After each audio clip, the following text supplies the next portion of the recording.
everyone, I'm Betsy Ross, and we are having a Coke and Conversation today with the very busy man of the hour, man of the month, Santa Claus. Santa, thank you so much for taking time out to be with us. Well, it's my pleasure. It's been a busy time already, hasn't it? Oh, yes, I have been so busy. You know, going back and forth, trying to talk to all the children, make sure I get their list. Going back to North Pole almost every single night. Having to talk to some of them elves and let me know, the elf on the shelf.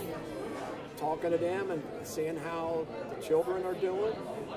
But yeah, and then seeing how the elves are keeping up with all the toys. Yeah, it's been very, very busy going back and forth, back and forth. So I guess it's appropriate that we're sitting here with a Coca-Cola because really Coke came up with the way that we now see you with the red coat and the beard. They came up with your look. Oh yeah, it actually started back in the 1920s. In fact, I started drinking the Cokes in the 1920s when they started putting me on their ads. And I enjoyed it very much. And back then, though, they kind of had me a little cranky look. And some of the artists that drew me, they drew me like elf-like. Mm-hmm. They drew me kind of mean. Until I think it was the night before Christmas and the year escapes me, is when they started making me look a little bit kinder, a little bit plumper. And it's the truth, I've got plumper. So, but that's how it all started.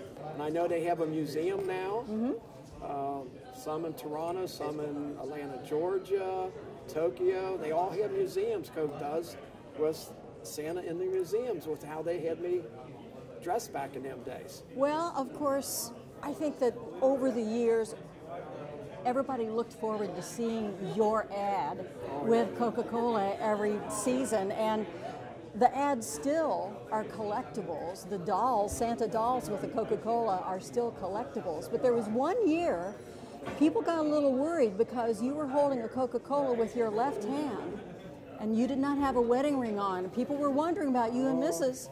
Yeah, Mrs. Claus got a little upset about that. What I was doing is I was working on a toy, mm-hmm. And so I took it off because I was chipping away at it, and I took it off and I set it down. Mm-hmm. And of course, the public notices things like that with my wedding ring off. And I think they thought something happened to me and Mrs. Claus, and that was not the case. Me and Mrs. Claus have got along very well over all the years. Good. That's good to hear. I think everybody loves to hear that story. So. You have been, of course, busy listening to what the kids want this year for Christmas. So what do they want? What have you been hearing? Well, probably the biggest toy that I'm hearing or doll is the LOL doll. I don't know if we're going to be able to fulfill all the orders that so many children want them. And you get the robots and transformers, trucks, trains. Girls want some of the doll houses. Barbie dolls is a big one. Baby Alive is another big one. But things like that.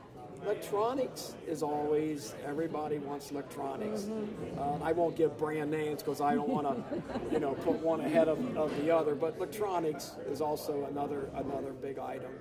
So you talk to hundreds, thousands of children every season. And for these kids, it's such a big deal. It's so thrilling to be able to talk to you. What do you get out of talking with them? A lot of children and parents will say thanks for being here, Santa. Mm-hmm. That is all my pleasure. The joy that it gives me to talk to these children, I can't even put it in words. I am just full of joy when I talk to these children. Do you hear any heartbreaking stories from these kids? Yes. A little bit too much. I get, in fact. Yeah. And then what do you tell them?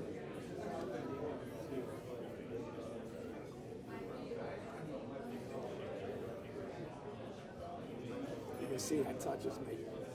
The moms and dads are gone. They want their dad home for Christmas. They want their mom home. They wish their mom and dad would get along. I hear that all the time. Just absolutely breaks my heart. But it's nice that they have you to talk to about it. Yeah, it really is. It really is. We're having a Coke and Conversation here. If you had the opportunity to have a Coke and Conversation with someone anywhere, living, dead, who would it be? Well, of course, Mrs. Claus. We sit down quite often to have a Coke. Sometimes in the evening, I mean, I have my milk and I have my hot chocolate. But after a hard day of doing toys and that, and it's good just to go back, sit down, and enjoy a Coke. Mrs. Claus will sit and have that with me also. You know, of course, the police department, the first responders, police, fire department, your veterans, and you know, since I'm in the United States, your veterans, your active military. But you know, the one I would really like to say, drink a Coke for you, is the fire people, men and women that put that fire out in California. I think it was supposed to be the worst fire ever in California. To go into that with all that fire around them, and to go in there and put that forest fire out, and it wasn't just one spot, it was all over, and not knowing how it was moving and the winds, I would say this Coke is for you. They certainly deserve it. And Santa, you deserve a Coke as well, because it's going to be busy. We are down to the wire here, and so many people are looking forward to talking with you, and of course, seeing you on Christmas Eve. Seeing you, because we never get to see you on Christmas Eve. No, that's a no-no. When Mom and Dad says go to bed on Christmas Eve, make sure you go to bed on Christmas Eve. That's true, and that goes for the adults as well. Adults too.